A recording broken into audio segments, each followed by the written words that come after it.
መዝሙር ዳዊት ምዕራፍ 23 እግዚአብሔር ጓሳዬ እዩ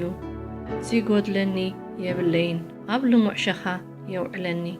ናብ ዝዓርፈሉ ማይ ይመርሓኒ ንሱ ንነፍሰይ የህድኣ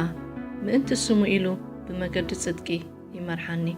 በትርኻን ምርኩስካን የጸናንዓኒ እዩ ንስኻ ምሳይ ኢኻ እሞ ብርባርባ ድነሞት እኳ እንተኸድኩ ክፉእ ኣይፈርህን እየ ንስኻ ኣብ ቅድሚ ገጽ ጸላእተይ